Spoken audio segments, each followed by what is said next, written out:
Guys, welcome. We got Vicki here from the local Humana rep.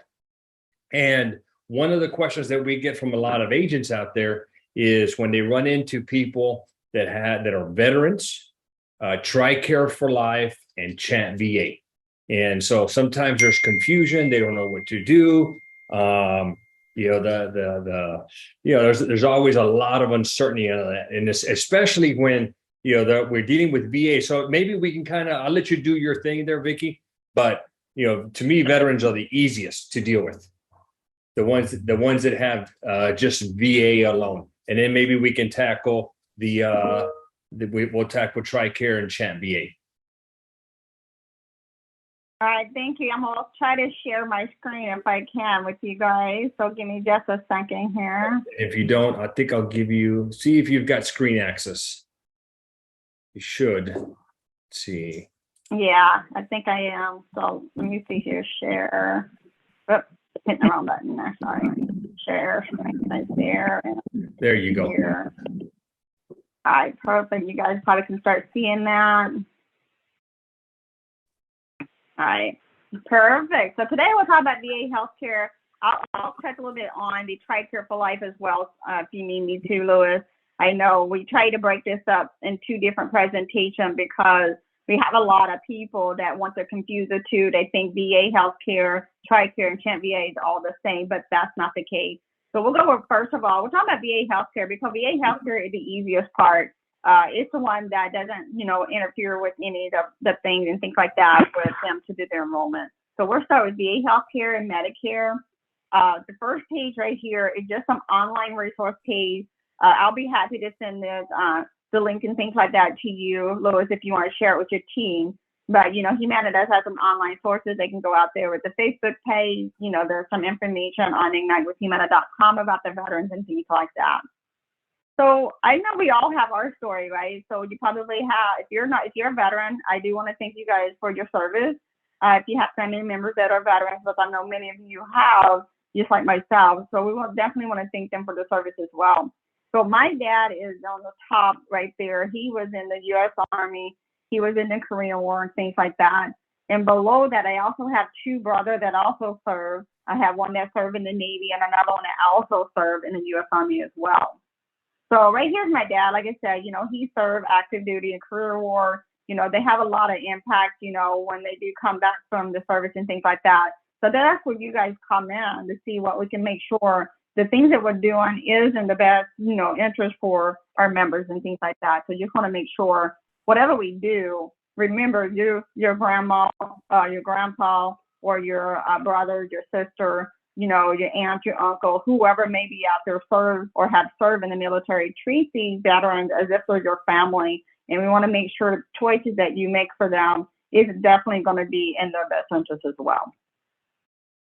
All right. So these are veterans executives. So you guys can take a snapshot of this if you like. Scott Mathis is the regional veteran executive. He is a U.S. Army Ranger. And then we have Andrea Ortiz, who is a veteran community engagement executive. So Andrea reports to Scott. So Scott is located in Mississippi. Andrea is located here in San Antonio, but she does cover the whole state of Texas. So if you guys have questions, concerns, you can definitely reach out to either one of those. If you have some ideas that you want to get in the community, things like that, definitely connect with Andrea. She has all of those relationships, and she can help you guys with some of those events and things like that. So the first thing we definitely want to talk about as we express our gratitude, we must never forget the highest appreciation is not to utter the words, but to actually live by them.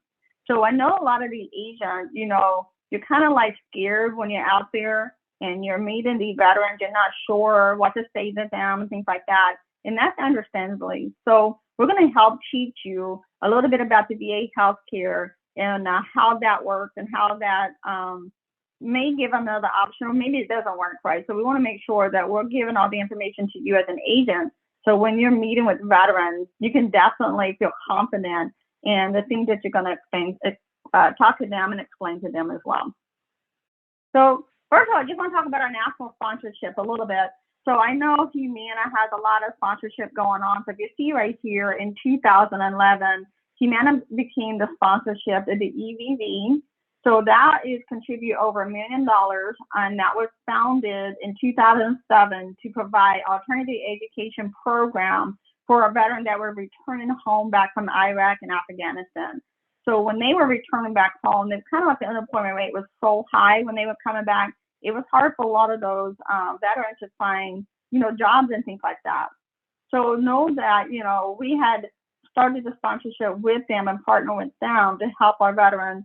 And a lot of them now have their own businesses and things like that. The AM Vet, about between 2011 2012, Humana became a sponsorship with the AM Vet. So they have over 280,000 active members across the country. Over 100,000 are also now Medicare eligible, right? So we are an exclusive sponsorship with the AM Vet. The VFW, probably heard a lot of that going on, the buzz going around about the VFW polls and things like that. The Humana is a sponsorship since 2012 with the VFW, and those are where we do our penance ceremony, things like that. You've probably seen, especially here in San Antonio, we did do the penance ceremony on the Mission ball field. Corpus Christi, I know they did some penance ceremony down there at their ball field at the, I think, Hook Stadium, things like that.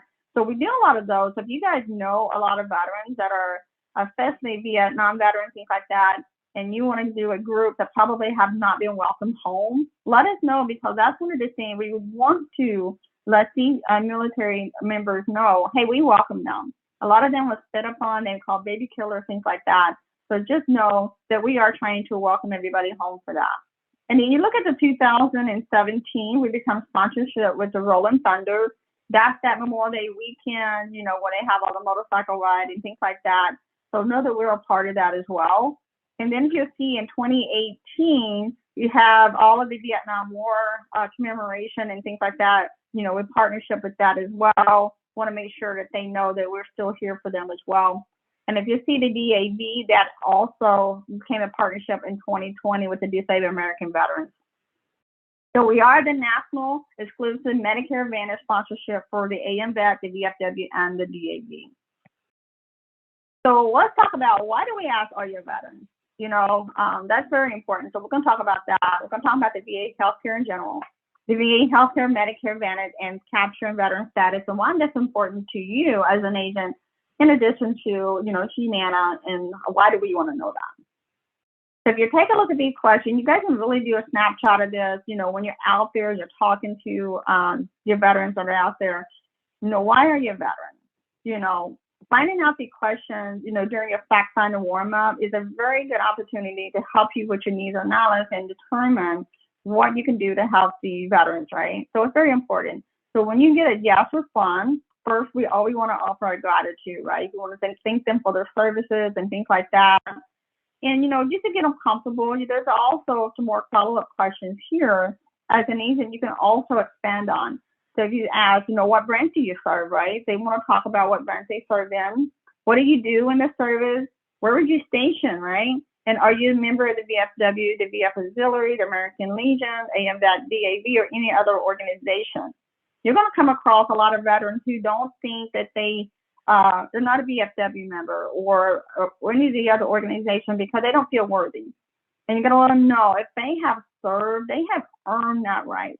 I have talked to a veteran. He actually had 14 tours, and he's still out there active and things like that. And I remember when Scott asked him, are you a member of the VFW? And he's like, no, I don't think that I should sign up VFW. Those are for my, fellow people who, became disabled and things like that. And that's not necessarily true. I mean, he has 14 true guys, even people that mental state or anything like that, they are very humble and they don't feel like they should be a part of that. So you have to encourage them a little bit to do that.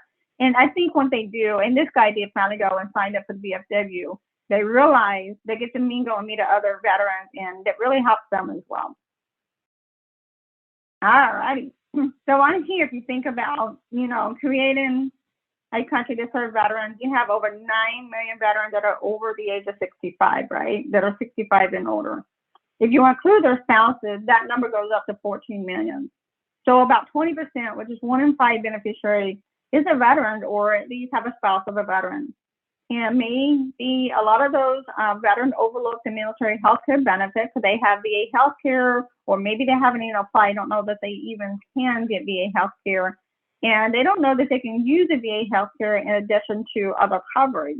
So we're going to talk about why that's a good option for them as well. So we take a look at the healthcare for veterans and their families. So VA healthcare is healthcare. Remember that for veterans, reservists, National Guard from all branches. They do have to meet eligibility requirements, right? They receive benefits through the VA healthcare facility. It's a benefit. Remember, it's not a health insurance. So the VA healthcare, when you think about it, they are a provider. They are not an insurance company. And the most common type of healthcare veteran utilize is the VA healthcare, and then it is the largest integrated healthcare system in the United States. Okay, so you think about the VA healthcare. Remember, they are providers. They are not a health insurance company, right? And it is a good thing to have because it is something that a lot of the veterans need. Now, if you think about TRICARE for Life, that's a little different than the VA healthcare. So TRICARE for Life is a healthcare cover for retired military and spouses who have Part A and Part B, right? And then you think about CHAMP VA is a healthcare for spouses or dependents of veterans who meet certain service-connected disability criteria. So those are a little bit different than the VA healthcare. All right, so eligibility and qualification for the VA healthcare. So the service makes someone eligible, but the veteran must also meet other criteria to be eligible, right? So not all veterans are eligible for the VA healthcare. And of course, you want to encourage a veteran to apply. You can definitely have them to either go online or make a phone call. You know, they can fill out the form, the 1010 EV, and submit that, or they can take that in person as well. So also, I'll make sure you guys get this slide so you'll have this information as well. So if you have a veteran that has not applied for that, they need to do that. All right, let's talk a little bit deeper about the VA healthcare, right? So one of the common questions you're probably going to run across when the veterans have been in, VA healthcare system for quite some time, they may not have Part B, right? So back in the days, I know they really, that couldn't afford it or whatever. They say, well, the VA told me not to enroll in Part B. Just know the VA really does not recommend veterans to cancel or decline the coverage for Medicare solely because they're enrolled in the VA healthcare system. But if they do have that, remember, Part B is not considered credible coverage, right? So they could be penalized if they do a late enrollment. So just know that a lot of them do avoid paying and opting out for Part B to avoid paying that premium. And again, in order to have any other option like the Medicare Advantage plan or to have a Medicare supplement plan, they do have to have Part A, Part B, right? So just know that you encourage them when you're talking to them that if they have Part B, great. If they don't, if they roll, they could incur a penalty, right? So just make sure they're aware of that as well. And then also know that VA and Medicare Advantage do not interfere with each other. They don't coordinate. So when they go to the VA facility, it's going to be under the VA cost, right? So they're going to be following it that way. If they go outside of the VA facility, that's where the Medicare Advantage plan is going to come into play to help them on that side. All right. So hey, Vicki, I know it's VA. Quick question. Go ahead. What, we do see a lot of veterans that don't have the Part B. What do you see as the primary reason why they don't have that Part B? Well, a lot of time because of the cost. They don't want to have to pay the premium, the $170, I think it is now. So a lot of them, maybe they're lower income, maybe they haven't applied for LIS, and they may qualify for LIS, right? They may qualify for the Medicare Savings Plan, but maybe they haven't done that because they don't know where to go to and things like that. So that would be a good question when you're meeting with veterans and they don't have Part B. Say, can you tell me why you don't have Part B? Does it have to do with the cost, things like that? And if that is the case, maybe the agent can say, well, let me help you a little bit. Let's see if we can apply for the Medicare Savings Plan to help cover that cost for the Part B plan for you. But that is the biggest factor, is the cost. Okay. So with the VA priority group, you really don't need to know like everything about the priority group, but know that priority group 1 is veterans of VA registered service-connected disability of 50% or more, and it is determined by VA to be unemployable due to the service-connected condition. And then it goes all the way down to what we call priority group 8, and they have a gross household, I can't even say that, household. I want to say house income, but it's not. Household income, if I can say that right, is above the VA geographically adjusted income limit. So it could be that they're qualifying because of their income, right? So that's with party group 8. You take a look at everything in between there, right? So there is a bigger list of that, and we can get more detail if you want to, but you really don't need to know. You basically want to know it's party group 1 and then everybody else, right? So everybody else has like co-pays and things like that. The VA healthcare is affordable, but it's not free for most, right? So the VA rated 50% disabled or higher do not have co-pays. That's party group 1. And then other party group may or may not have co-pays, right? So generally, if you're looking at party group 7 and 8, they're going to pay about $15 for the primary care, about $50 for the specialist. Kind of give you an idea, you know, what the cost going to be if you have veterans that are going to the VA facility. All right, so if you take a look at 7 and 8, we talked about if they were to go inpatient in a hospital at a VA hospital, right? So the first 90 days for party group 7, they're going to pay $311.26 a year and $2 for each additional day, right? Over here, party group 8, you're going to see it's much higher. So the first 90 days, they're going to pay that deductible of $15.56, and then they're going to pay $10 per day for each day thereafter. They just kind of give you an idea if they go to the hospital VA facility, what party 7 and 8 is going to pay.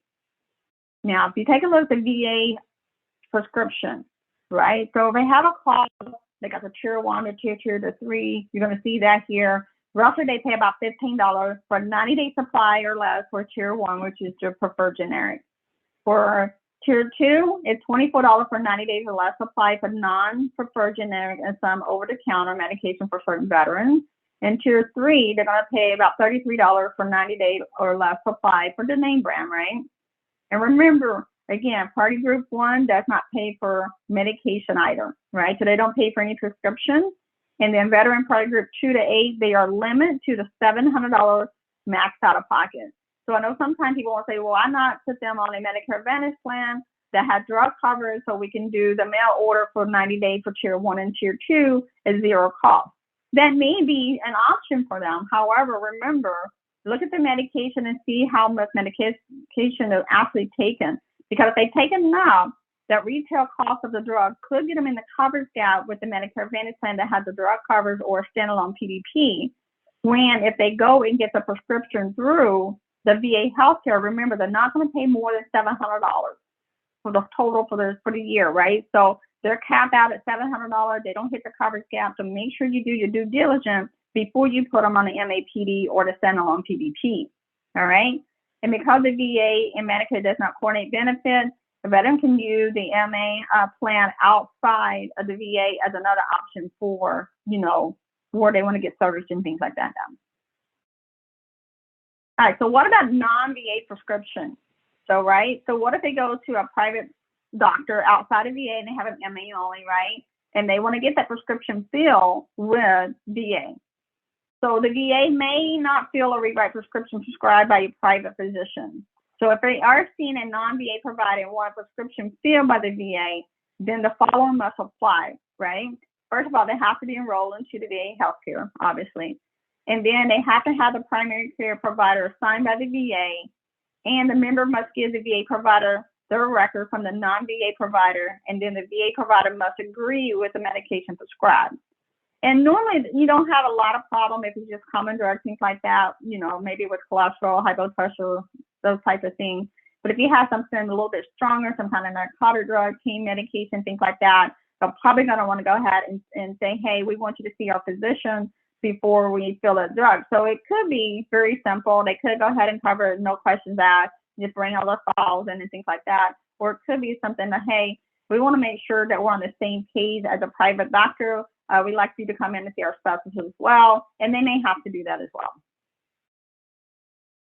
Now, what happens when a veteran go into a non-VA facility for emergency care, right? So, for example, VA may pay for emergency care provided in a non-VA facility for treatment of non-service connected conditions only if all of the following conditions apply, right? So if you are service connected, not permanently and totally disabled, or non-service connected, sorry about that, then the care provided by the hospital department, right, and the emergency was such a nature that the veteran would reasonably believe that a delay in seeking medical attention would cause their life or health to be placed in jeopardy, and the VA medical facility or other federal facility not reasonably available to provide that care, and the veteran is enrolled and have received care from the VA facility during the 24 months before the emergency care, and the veteran is financially liable for provider of emergency treatment. So you notice that every time I said something, the word said and. It wasn't and or. Everything was an and, right? So the bottom line, VA does not always pay for emergency care, even when the individual is service connected. So all of these conditions have to apply before the VA determine, yeah, we're going to pay for that service outside of our non-VA facility. And the same thing, the ambulance service may not always be covered by VA either, right? So if you have an ambulance that come and pick them up from the house and take them to the emergency room, know again that it could be that the ambulance not covered by the VA because it's also not in network with them as well, right?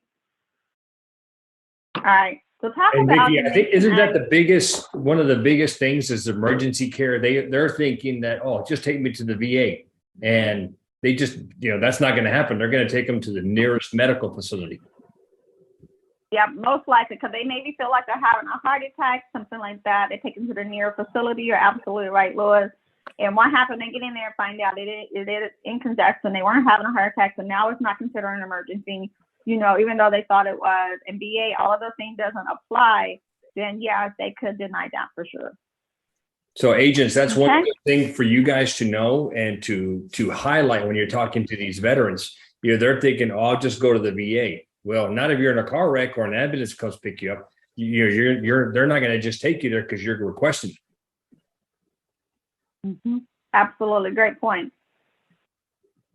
And then on June 6th of 2019, they come out with the VA Mission Act. It's when VA cannot provide care within a certain designated access standard, right? So this was formerly known as the Veteran Choice Program. So you might hear some veteran that would say, yeah, I'm in the Veteran Choice Program. Just know the VA Mission Act is off a branch off of that. You kind of reiterate that just a little bit to make it better for the veterans. So instead of having to say they have to be, so many miles away and things like that, they actually say, now it's 30-minute average drive time for primary care for mental health and non-institutional extended services. And that includes adult daycare, health care, right? And 60-minute average time for specialty care. Because if you live in certain locations, especially Austin, Dallas, and things like that, even in San Antonio sometimes, even though you're just down the street a little bit, not too far away, it may take more than 30 minutes or 60 minutes of drive time to actually get to that facility, right? So they kind of adjust that a little bit for, has to do with, the minutes and the number of days and things like that.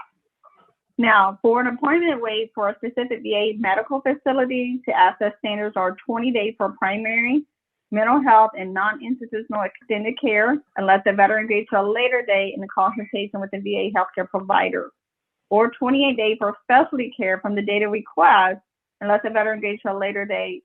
Obviously, if they can do that, that's fine as well.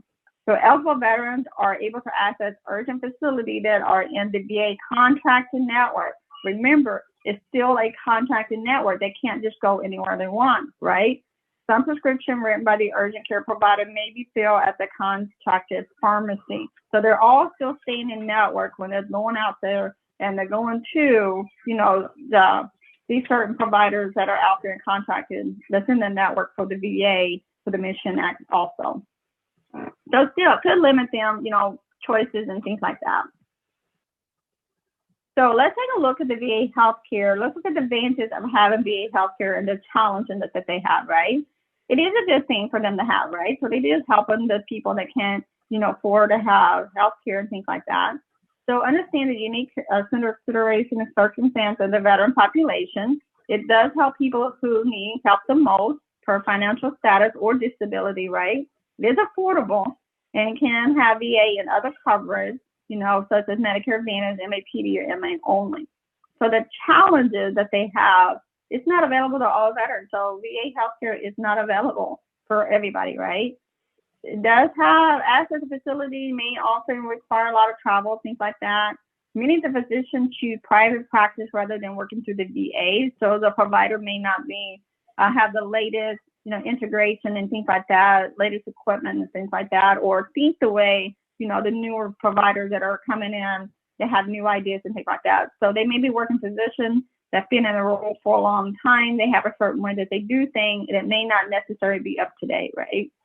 And of course, they can always be, it's difficult to obtain a second opinion within the VA.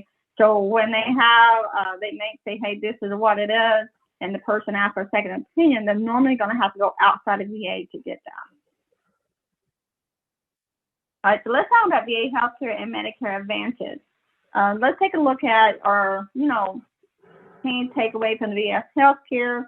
So the VA healthcare and Medicare Advantage are separate, right? They don't coordinate.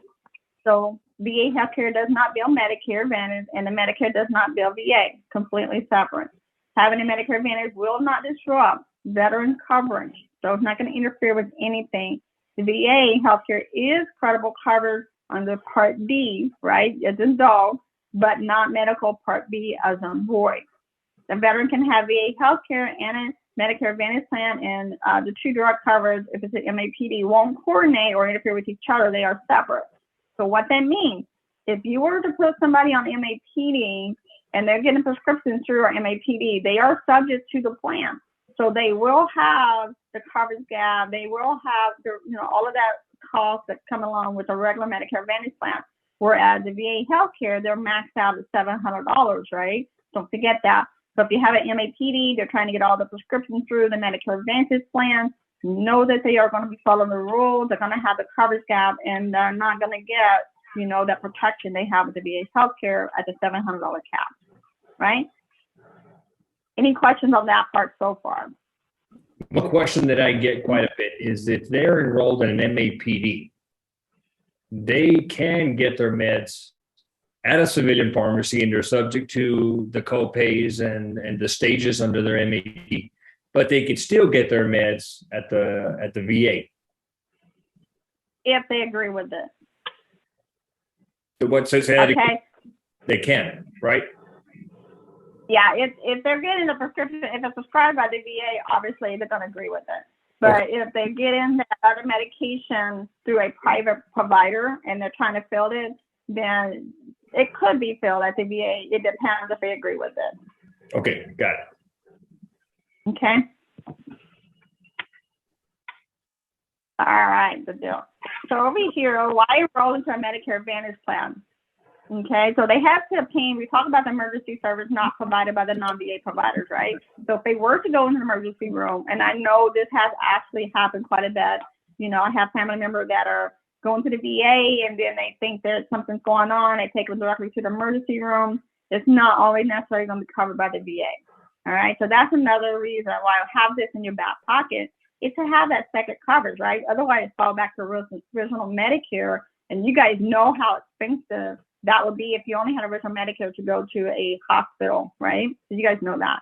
So give them choices, access to more providers, second opinion. Maybe there's a formulary that, hey, VA won't cover this prescription. They don't agree with the prescription, but you feel that you need a prescription or the veteran does by the private doctor. They can get an MAPD, but like I said, it is going to fall under the MAPD plan. So the co-pays, the coverage gap, and things like that will apply.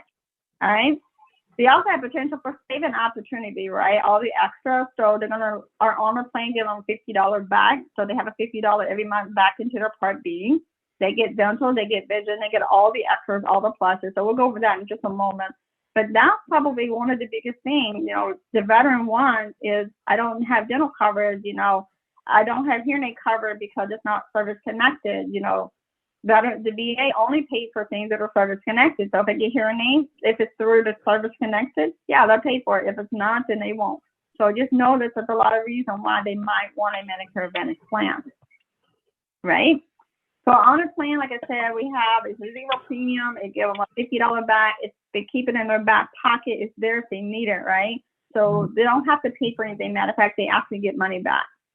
All right. And again, it doesn't interfere with the VA healthcare. It actually just covers the gap, right? So the gap that they have in the healthcare helps plug in some of the holes, right? And again, of course, it provides them with additional healthcare service location options. It also gives them that dental coverage, things like that they're also lacking. And of course, we do offer a broad network, urgent care status. It is a PPO. So know with our honor plan, not only is it a PPO, it's national coverage. So they can go anywhere in all 50 states, Puerto Rico, and the District of Columbia for in and out of network services, right? So it's not even that they have to stay in network. If they go out of network, they still can, just a little bit higher cost, right? So anyone's Medicare Part A and B, and not only veterans can enroll in the honor plan. So remember that. If you come across people who say, I really like that plan, but I'm not a veteran, guess what? They can still enroll. Just know they can't have a Medicare Part D with this plan, all right? And that's why it's kind of designed and ideal for veterans, because they have to have credible coverage, what they do with the VA healthcare. If they have an employer coverage that is considered credible coverage, they can do that and still not have Medicare Part D and enroll in this plan. So here is our honor plan for 2022. As you can see, if they go out of network, there is no out of network deductible, right? It's just a higher cost of copay. They don't have a premium, but they get $50 back every month. Primary care doctor is $10, the specialist is $40. So it's a little bit less than what we saw a while ago with the 15 and 50, right? So it's a little bit less than that. They don't need a referral. They can go to any specialist they want, no referral required. If they go into a hospital, you're going to see they pay $295 per day from day 1 to 5, nothing after day 5. The max out of pocket is $5,400. So if they do go and take copays, when they go to the doctor and everything like that, and they're really sick, they pay $5,400. Humana will pay 100% for the rest of the year. You have a $2,000 dental out there, right? So they can get their cleaning, their dentures, and things like that with this. They get $75 per quarter for over-the-counter items. They also get the $200 for the vision. They get hearing aids, $199 for advanced level hearing aid, $499 for Premier. And guys, these are top of the line hearing aids. They're not the little amplifier or anything like that. These are high-tech hearing aids. Of course, they're all in the Go 365 reward program, the Mom's Meal, Silver Sneaker, telemedicine. They get that Go Mobile, Safe Lifeline services, in-hospital services, things like that are all included in the plan. And also remember in your application, if you do document that this person is a veteran, they receive that for that concierge customer service line just for a veteran. So that's also huge. So when I'm not calling the regular customer service number. They're going to make sure we're really taking care of our veteran. They're going to have that veteran concierge customer service line as well. All right. What about people who have that extra drug coverage and they don't need it, they're not utilizing it, right? So let's say they do have a standalone PDP or MAPD, right? There is an SEP for OCC for other credible coverage. And what that does, it allows that veteran or that person to drop that Medicare Part D prescription and to enroll into an MA only. And they can do that anytime throughout the year. So if they have a Medicare Part D standalone or they have an MAPD and they don't need it because they have VA healthcare, drug coverage, we talk about that, and they want to enroll into the MA only honor plan, they can do that using the OCC SEP. So they can, all right. Here. Okay, so they can use OCC to enroll in MA or MAPD. Well, not MAPD because they're dropping their drug coverage. Okay, so only the MA plan. Yeah. So that basically, when you're looking at the other credible drug coverage, it allows them to drop in Medicare Part D. So they don't have double, prescription. They don't need it. They're not using it, but they're paying for it. So there's no point in having it. So if they want to enroll in an honor plan, they're in a MAPD or a standalone PDP, it gives them the option to drop the Medicare Part D. Okay. Okay. All right. So why is it important to capture the veteran status on the enrollment, right? So if you're using the enrollment hub, you're going to see you're kind of required to answer that question. So you're going to see where it has the drop box. You're going to include, okay, let me see, spouse, dependent, things like that. So you're going to select that, I'm not a veteran. And of course, if you're looking at the paper enrollment, again, we like to provide a veteran status. They can prefer not to answer. However, we just want to make sure we're capturing that because there's a lot of reasons for that. And of course, on FastApp, you'll see the option there as well. So when you ask the veteran, for the veteran status, you're kind of like, you want to know because know me, show me you care. So we kind of know where our veterans are at. The fact that it needs them out referral opportunity for the agent, right? Veteran knows more veterans, right? They can help you get into some of the posts and some of the volunteer locations and things like that. Future marketing engagement opportunity. So we do have like the USA that are endorsed with Humana, on our branding and things like that. So these veterans are out there. You can kind of brand that, know who to send that out to, things like that. And of course, Veteran Day cards, anything like that, anything to do, just thanking them for the services, touching base with them and things like that. And of course, you want to invite them to your veteran community event, kind of know who your veterans are, and hey, we're having this event, we'd like you and your, who else do you know that are veterans, come and attend, you're welcome to come and things like that. And Humana likes to know because we do our plan design based on our population of veterans, right? And Healthy Day Survey goals, we'll make sure they have that social determination of health. A lot of those are probably alone, either isolated, things like that. We want to make sure they're taken care of, that we're reaching out to our veterans and making sure they know all the opportunities they have. Because you guys probably heard, 22 as far as the number of suicide per day. Actually, it's much higher than that. But, on the average, they're saying 22 veterans per day will commit suicide. So we want to make sure if they're lonely, they're having problems, things like that we're reaching out to those numbers and making sure they're okay. And of course, we want them to have a unique member experience. We want them to know we do appreciate their service. We want them to know that we care about them. And of course, explanation, understanding other veteran healthcare benefits. We're reaching out, making sure they understand what they have and also what they have with us as well. And of course, again, this is our veteran landing page. Facebook, feel free to join that. Make sure you just to share that as well. And I'll make sure, Louis, that you also get a copy of this here, where you have the VA Health Quest, where you can ask questions, things like that. So I'll send it to you, and you can share it with your team, because it has a lot of questions, common questions that you can come up with. Do all veterans receive VA healthcare? And the answer is no, they have to be eligible, all of those types of things. So it's got a lot of questions there. And then we have a lot of resources. So if you go to Humana Market Resource Center, you're going to find a lot of veteran-related materials. You're going to see it's branded USAA. You get that instant trust where your veterans having that endorsement. And, we have direct mail, we have flyer, we have ads, social media. So for you guys that are out there with a business page, there's a lot of social media out there on our site that you guys can share with your veterans. And if you're in the community, you have a lot of grassroots education, things like that. We have a lot of those out there. And all of these pieces are already CMS approved, so you don't have to worry about that. You just go in there and put your pictures on there if you want, your contact information, things like that. It is up to date. All right, do we have any more questions out there?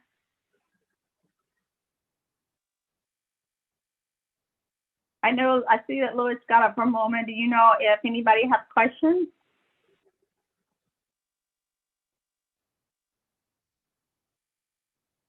I don't see anything in the chat box.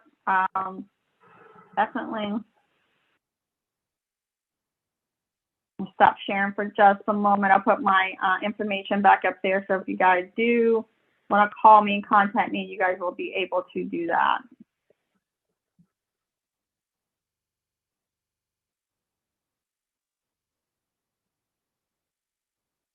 Okay, let me see if I got it. Okay, there we go. So right there's my name, my phone number, all of the information there. So if you guys have questions about veterans that you guys are running across, if you're in the household, anything like that, feel free to contact me. Be happy to help you guys for that. Thank you, Dan. Very informational. Perfect. I hope you guys learned a bit on this. When it comes to TRICARE for Life, Chant VA, those work a little bit differently. I would love to do another training for you guys, yes, on TRICARE, Chant VA, because putting them on a Medicare Advantage plan does impact the way their benefit works. Totally different with the VA healthcare. When it has to do with the VA healthcare, you can roll them all day long without worrying about any type of interference or anything like that. So thank you guys for that. All right, I think that's it, Louis. If you guys have anything else, feel free to call me.